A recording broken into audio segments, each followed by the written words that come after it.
thème de notre jeûne et prière, c'est la restauration. Seigneur, restaure-moi, c'est-à-dire, Seigneur, crée en moi un réveil spirituel. Tout à l'heure, je vais vous expliquer, parce que c'est très important d'avoir l'esprit du jeûne et d'avoir la forme du jeûne au nom de Jésus-Christ. Pour l'instant, élevons la voix et bénissons notre Dieu. Salmodions le nom du Seigneur Jésus. Exaltons le nom du Seigneur Jésus. Nous sommes dans le jeûne et la prière. Et dans le jeûne et la prière, Dieu envoie l'onction pour débloquer les situations. Dieu envoie l'onction pour changer la destinée. Dieu envoie l'onction pour briser le joug de la malédiction. Alors, oui, élevons la voix et bénissons notre Dieu. Karabrashata baba robosaka yakata baba.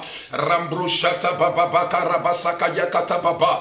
Rambroshanta baye. Ribroshikata baba korobosaka yakata. Rambroshaka yanta baba korobosata. Pour toi qui es connecté, Kanta brashikata rababa. Je libère la parole en ta direction. Rambroshanta bandé. Chaque parole en langue est une bénédiction que j'envoie vers toi. Chaque parole en langue est une bénédiction que j'envoie vers toi. Sa fille de l'Éternel. Rambrosakayanto basekete. Chaque parole est une bénédiction, Tiarésil. Chaque parole est une bénédiction que je libère en votre direction au nom de Jésus-Christ de Nazareth. La Bible dit que celui qui parle en langue ne parle pas aux hommes, mais il s'adresse directement à Dieu. Il dit des mystères, il dit des choses inexplicables, il dit des choses que l'entendement des hommes ne peuvent comprendre. Oh, shalom à toi mon frère, révérend Roche, tu es béni au nom de Jésus-Christ de Nazareth.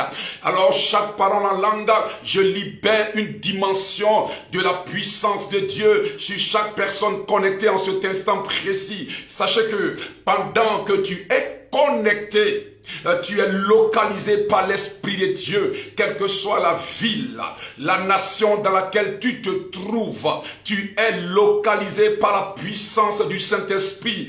Et je puis te dire, à la sortie de ce moment, une onction fraîche, une grâce fraîche s'attache à toi au nom de Jésus-Christ de Nazareth. Toute malédiction, toute chaîne satanique et démoniaque avec laquelle on t'avait lié pour t'empêcher de vivre le miracle de 2021. Je puis te dire, pour toi qui m'écoutes, l'année n'est pas encore finie. Il y a de l'espoir pour toi. Il y a de l'espoir. Oui, ma fille, Madame Taki, il y a de l'espoir pour toi. Il y a, oui, une lueur d'espoir pour chaque personne connectée. Je puis te dire que le Seigneur est omnipotent, omniprésent, omniscient. Le Seigneur n'est pas un homme pour mentir, comme nous le révèle la parole dans Nombre chapitre 23 au verset 19. Il n'est pas un homme pour mentir, ni le fils d'un homme pour changer d'avis. Ce qu'il dit, il le fait. Ce qu'il promet, il le réalise. Je puis te dire que avant la fin de l'année 2021, tu vas accoucher d'une promesse de Dieu. Tu vas accoucher d'un accomplissement pour ta destinée au nom de Jésus-Christ de Nazareth. Dis Amen, Alléluia. Invite des personnes à se connecter, à entendre ce que tu entends. Invite des frères à entendre ce que tu entends, parce que Dieu veut restaurer une vie. Dieu veut apporter un changement radical. Dieu veut apporter une bénédiction puissante dans ta vie. L'on avait dit que Mephibosheth n'allait jamais sortir de l'O-Débar. Les sorties de sa vie, on l'avait englouti à l'O-Débar. L'O-Débar, c'était un endroit de médiocrité, de bassesse et de pauvreté. Mephibosheth, la Bible dit qu'il était perclus des pieds, c'est-à-dire il était infime. Je ne sais pas quelle est l'infimité qui est dans ta vie. Je ne sais pas si d'une manière spirituelle tu es perclus des mains, perclus des pieds, tu es aveugle ou sourd. Mais en cet instant précis de partage de la parole, de partage de la puissance de Dieu, Dieu, je suis persuadé de la même manière dont la puissance de Dieu est allée chercher Mephibosheth à Lo-Débar. La puissance de Dieu ira te chercher du célibat. La puissance de Dieu ira te chercher de la pauvreté. La puissance de Dieu ira te chercher de l'instabilité et te faire sortir et t'établir dans la dimension de la grâce de Dieu pour ta vie. Oui, ma fille, Madame Auré, la puissance de Dieu ira vous chercher là où vous êtes présentement pour vous parachuter dans la bénédiction qui vous est destiné par le Seigneur. Je dis que les ennemis de ta vie sont des menteurs. Ils veulent voir le sale besogne s'accomplir dans ta vie. Ils veulent voir ta vie être maintenue dans la bassesse, dans les pleurs, dans le chagrin. Mais je suis venu en ma qualité de prophète. En ces instants précis, si tu crois que c'est un prophète qui te parle, si tu crois à l'onction de Dieu sur ma vie, alors reçois maintenant la puissance de la restauration, reçois la puissance de la délivrance, reçois la puissance de l'accomplissement. Je dis, ce n'est pas ce que les sorciers ont prévu pour toi qui va s'accomplir. Ce n'est pas ce que tes ennemis ont prévu pour toi qui s'accomplira. Je puis te dire, en m'arrêtant sur la montagne de Garizim, comme un hôtel, oui, ce matin, je prophétise et je déclare que tout ce que l'ennemi avait mis sur pied, les programmes et les condamnations démoniaques, les programmes et les embargos sataniques, je les brise sur ta vie. Je les brise sur ta vie. Je les brise sur ta vie. Je les brise sur ta vie. Je suis là pour prophétiser sur toi. Je suis là pour annoncer une bonne nouvelle dans les jours qui arrivent dans ta vie. Je dis, on t'appellera au téléphone. Tu recevras un courrier. On t'appellera pour te dire que la situation a été décantée. Tu recevras un courrier qui produira la joie dans ton cœur. Parole prophétique, parole de prophète. Je dis, dans ces temps qui arrivent, tu feras une rencontre qui va changer les choses. Une rencontre qui va t'ouvrir les portes.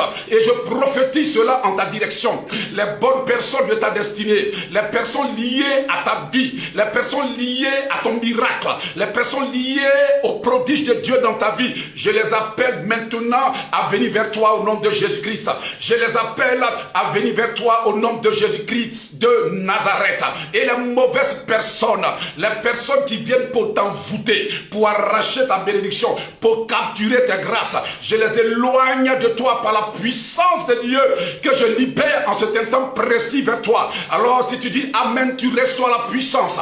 Tu dis Amen, tu la reçois. Tu dis Amen, elle vient vers toi. Elle s'attache à toi. Elle s'attache à toi au nom de Jésus-Christ de Nazareth. Les mauvaises personnes qui sont dans ton entourage et qui méditent ta perte, qui méditent ta destruction, je prophétise selon le psaume 35. Je dis qu'ils seront dans la confusion et dans la honte. Et le chemin par lequel ils passaient pour t'attaquer, j'annonce la parole prophétique en parlant à la terre de ta nation, à la terre de ta ville, en parlant au ciel. Et je dis que le chemin par lequel ils passaient pour t'attaquer, ce chemin devient ténébreux et glissant. Dis Amen. Makarabra Sakata. Le chemin devient ténébreux et glissant. Je dis ténébreux et glissant au nom de Jésus-Christ de Nazareth. Ce n'est pas toi qui seras la viande de leur marmite de mysticisme, de leur marmite de sorcellerie. Tu ne seras pas la viande de fin d'année. Je le prophétise, je l'annonce. Je le prophétise, je l'annonce. Je le prophétise, je l'annonce. Vous tous qui êtes dans les 10 jours de jeûne, dans ces moments de jeûne, vous tous qui êtes connectés, qui venez de nous prendre en marche, je prophétise et je déclare, ce n'est pas toi qui seras la viande de cette fin d'année, ce n'est pas toi qui seras la viande de la marmite de la sorcellerie. Je dis non, je dis non, je dis non, je dis non. Là où tu es présentement, si tu sentais un envoûtement, tu sentais une menace, tu sentais comme une oppression satanique et démoniaque, la parole de Dieu est libérée en ton endroit. cette oppression te libère. Cette oppression te libère. Spirituellement, on t'a fait porter un habit de pauvreté. On t'a fait porter un habit de misère. On t'a fait porter un habit de sorcellerie. Mais je viens comme le tailleur du Saint-Esprit pour enlever ce vêtement satanique et démoniaque, pour te revêtir d'un vêtement nouveau. Un vêtement à l'image de Josué. Un vêtement de faveur. Un vêtement de grâce à l'image d'Esther. Un vêtement de prospérité à l'image de Joseph d'Arimathée. Reçois ma parole. Je dis reçois ma parole. La confusion et la honte ne seront pas ton partage. Est-ce que tu m'entends? Je dis la confusion et la honte ne seront pas ton partage. Aman a cru que son statut et sa position pouvaient l'amener à engloutir Madoché, parce qu'il pratique la sorcellerie, parce qu'ils sont de ta famille paternelle et maternelle. Ils pensent qu'ils ont l'autorité de t'engloutir dans le célibat. Ils pensent qu'ils ont l'autorité de te maintenir dans la pauvreté. Mais moi je viens comme un libérateur en ces quelques minutes pour te dire, de la même manière dont l'Esprit de l'Éternel a secouru Madoché, le malheur qui était prévu pour lui s'est retourné contre Aman. Et je prophétise en cet instant précis, le malheur qui avait été programmé pour toi et tes enfants se retourne contre les Aman de ta vie, se retourne contre les sorciers, tes adversaires, se retourne contre ceux qui veulent ta pète.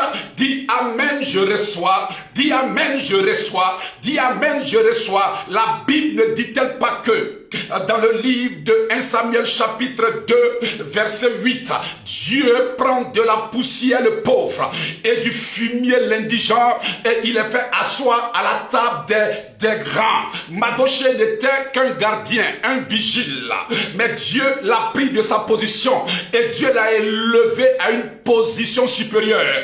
Je déclare que ce sera ton partage. Ton élévation va créer des jaloux. Ton élévation va créer, oui, des crises cardiaques dans le cœur de tes ennemis. Je le prophétise et je le déclare. La mort qui s'est retournée contre Aman, la mort se retourne contre tes ennemis. La mort se retourne contre tes ennemis.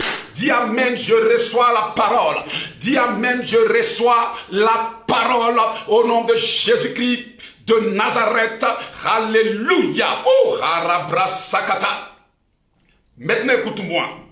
Écoute-moi attentivement en partageant la vidéo. En ces quelques minutes, écoute-moi attentivement. Je voudrais te parler de la part du Seigneur. Vous savez que le but de Dieu, ce n'est pas des projets de malheur pour ta vie et pour ma vie. Dieu a déjà défini d'une manière claire sa volonté. Il dit dans le livre de Jérémie chapitre 23 au 29 du moins au verset 11, il dit je connais. Le verbe connaître. Je connais. J'ai la connaissance des projets que j'ai formés pour toi. Ce ne sont pas des projets de malheur, des projets de pleurs, des projets de bassesse, mais ce sont des projets d'élévation, des projets de bonheur et de mariage, de célébration. Dis Amen. Alors, que ce soit clair dans notre esprit, que Dieu n'est pas un ennemi pour nous, que Dieu n'est pas un adversaire pour nous. Dieu n'est pas contre toi. La Bible dit qu'il est riche en bonté, il est riche en miséricorde. Mais ce qu'il attend de toi, c'est que dans ces temps de jeûne, dans ces temps de fin d'année, tu comprennes quelque chose de très important. Comme Jésus l'a dit dans Matthieu chapitre 15 au verset 11. Jésus dit, ce n'est pas ce qui rentre dans la bouche qui souille l'homme, mais non. Ce n'est pas ce qui rentre dans la bouche qui souille l'homme, mais non. mais plutôt c'est ce qui sort de la bouche, ce qui sort de la bouche qui souille.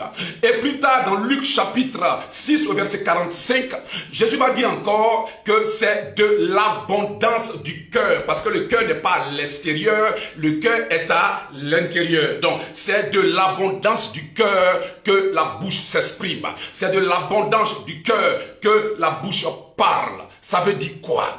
Ça veut dire que ton intérieur est plus important que ton extérieur. Prendre soin de l'extérieur est très important, mais on ne doit pas le faire au détriment de ce qui est intérieur. Parce que c'est ce qui est intérieur là qui supporte l'extérieur. L'intérieur, c'est la fondation. L'intérieur, c'est le pilier. Alors, tu dois prendre soin de ton intérieur. Car si ton intérieur est enflammé, si ton intérieur est solide, ton extérieur sera béni. Et tous ceux qui viendront de l'extérieur pour vouloir te détruire, ils vont tomber sous la puissance du Saint-Esprit. Prendre soin de son intérieur, c'est une vie de consécration, une vie de mise à part, une vie de jeûne et de prière, une vie de méditation de la parole de Dieu d'une manière constante. Écoutez, ce n'est pas au Saint-Esprit de venir enflammer ton intérieur, mais non, ce n'est pas sa responsabilité, c'est ta responsabilité à toi de chercher Dieu. Il dit, celui qui me cherche me trouve. Si c'était lui qui faisait le travail, il n'allait pas dire, celui qui me cherche me trouve. Mais chercher est l'expression d'un effort qu'on fournit. Chercher, c'est payer un prix quelque part. Chercher, c'est fournir des efforts. Donc lorsque tu jeûnes et que tu pries et que tu lis ta Bible, tu es en train de chercher Dieu. Tu es en train de fournir des efforts. Et ces efforts que tu fournis là ne seront pas vains. Ne seront pas vains. Ce ne sont pas des efforts qui vont te trahir. Bien au contraire, ça va apporter une flamme dans ta vie. Pourquoi? Parce que Dieu compte sur toi pour bouleverser les sorciers de ta famille. Dieu veut que ta flamme soit allumée. Il veut que la flamme de l'esprit soit allumée en toi. Quand la flamme est allumée, les dons spirituels émergent. La puissance qui est en toi émerge. La grâce qui est en toi émerge. Est-ce que tu sais qu'il y a tellement de potentiel en toi, et puis toi tu regardes, tu promènes tes regards à gauche, à droite, alors que le miracle de l'enfantement est en toi, le miracle du mariage est en toi. Il y a des grâces que tu ne peux même pas soupçonner qui sont en toi. C'est parce que tu ne prends pas soin de ton intérieur que ces grâces-là ne sont pas actives. C'est parce que tu ne prends pas soin de ton intérieur que ces grâces-là ne sortent pas. Tu penses que c'est aux autres seulement que Dieu fait grâce, mais c'est faux. Toi, tu regardes aux autres, alors qu'en toi, là, il y a plusieurs talents. Tu regardes aux autres, alors qu'en toi, là, il y a plusieurs potentiels. Seulement que tu n'as pas une communion constante, une communion permanente avec Dieu. Aujourd'hui, tu pries, demain tu ne pries pas. Aujourd'hui, tu lis ta Bible, demain tu ne lis pas ta Bible. Aujourd'hui, tu jeûnes, demain tu ne jeûnes pas. Tu vois, ta communion n'est pas authentique. C'est comme tu es dans une relation avec une personne, une relation d'intimité, une relation fraternelle, une relation de mari et femme, je veux dire intimité, donc une relation vraie, une relation d'alliance avec une personne, et puis tu ne parles pas à cette personne-là. Tu vis avec elle, mais tu ne lui parles pas. Est-ce que ça, c'est une vraie relation? La communication dans une relation est très importante. C'est pareil.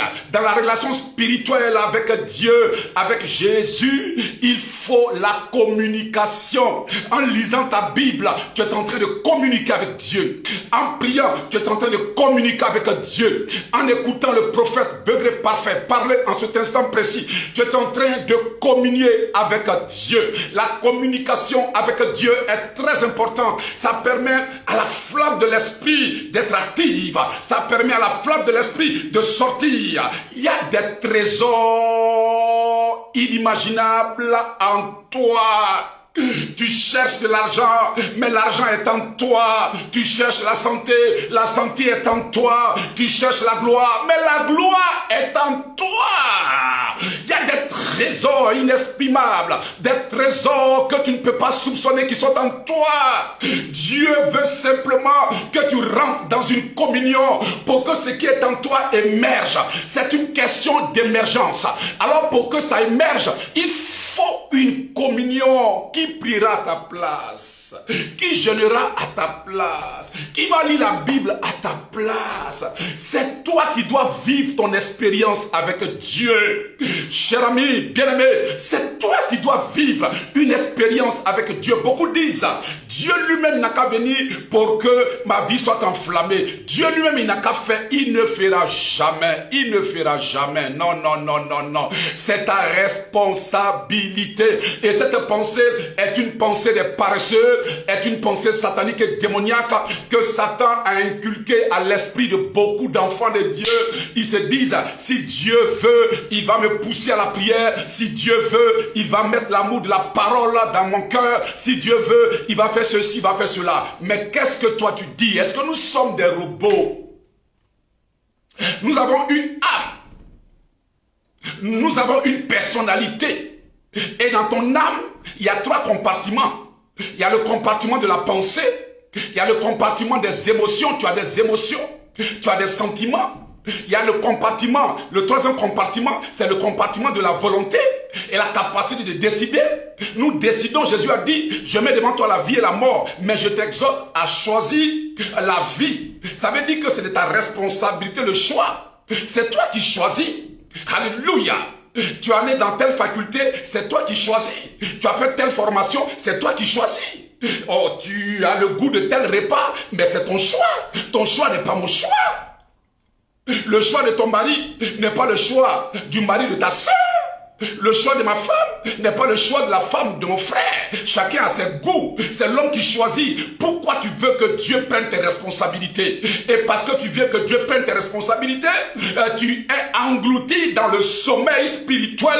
Tu es englouti dans la mort spirituelle. Tu es englouti dans la paresse. Je t'exhorte à sortir et à prendre tes responsabilités. C'est toi qui dois jeûner. Ce n'est pas le Saint-Esprit qui viendra jeûner. Écoutez, ce n'est pas l'Esprit de Dieu qui viendra jeûner. Mais non, c'est toi qui dois jeûner. Ce n'est pas l'Esprit de Dieu qui viendra lire ta Bible à ta place. C'est toi qui dois t'efforcer. La Bible dit efforcez-vous. Si la Bible dit efforcez-vous, c'est parce que c'est pas facile de lire la Bible, parce que la Bible est spirituelle. C'est facile de regarder la télévision, c'est facile de lire un magazine, c'est facile de lire une revue, mais ce n'est pas facile de lire la Bible. C'est pour ça que l'apôtre Paul dit efforcez-vous.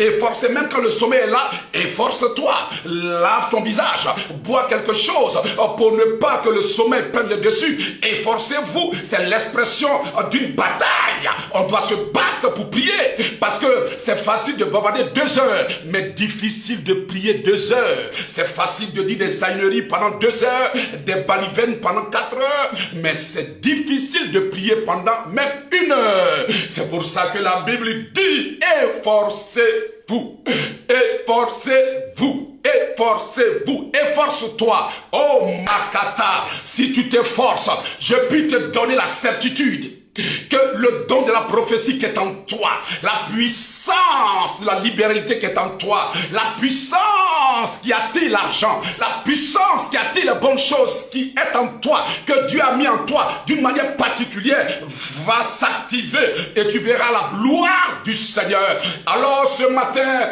oui, joins-toi à moi. Joins-toi à moi.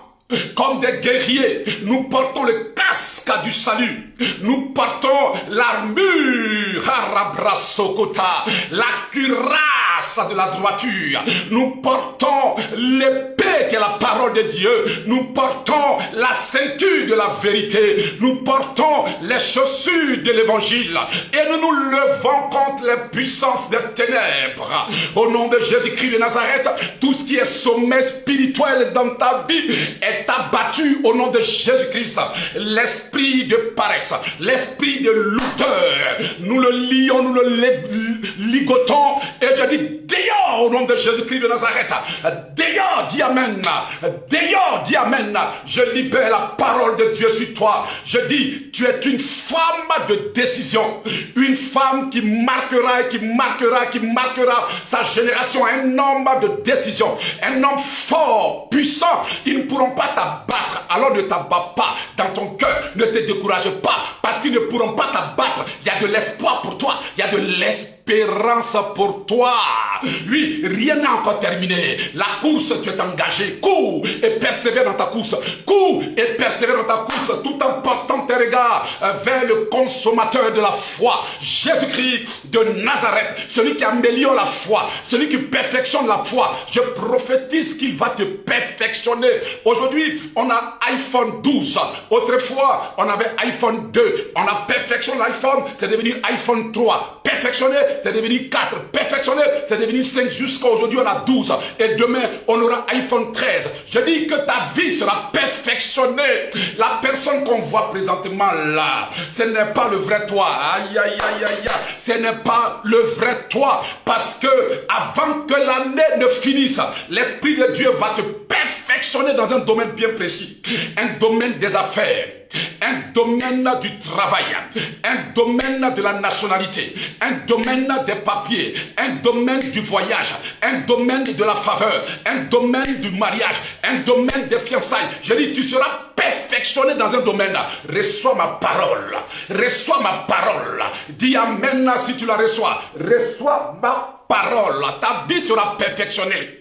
Qui t'a dit que ta vie sera maintenue dans une prison de sorcellerie, une prison de tes origines? Tout dépend de toi. Si tu veux être prisonnier, tu seras prisonnier. Si tu veux être esclave, tu seras esclave. Mais si tu prends la décision et que tu dis non, assez, ça n'est assez. Je suis fatigué. Jésus a dit, vous tous qui êtes fatigués, chargés, venez à moi, je vous donnerai du repos. Alors je prophétise maintenant que ton fardeau tombe. Le fardeau tombe. Le fardeau tombe. Le fardeau de la sorcellerie, le fardeau du célibat, le fardeau de la mort tombe au nom de Jésus-Christ de Nazareth. Je te bénis en ma qualité de prophète. La Bible dit, confiez-vous au prophète et vous réussirez. Si tu me regardes et tu me vois en tant que prophète, je libère en cet instant précis maintenant sur la vie de 10 personnes connectées. Recevez l'onction de la réussite. Recevez l'onction de la réussite en quelques endroits où vous trouvez. Cette onction vous touche maintenant.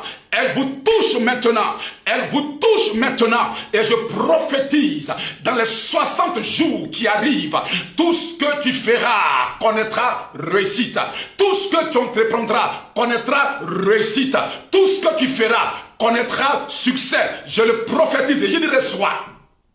Je dis reçois, reçois, reçois, reçois au nom de Jésus-Christ de Nazareth.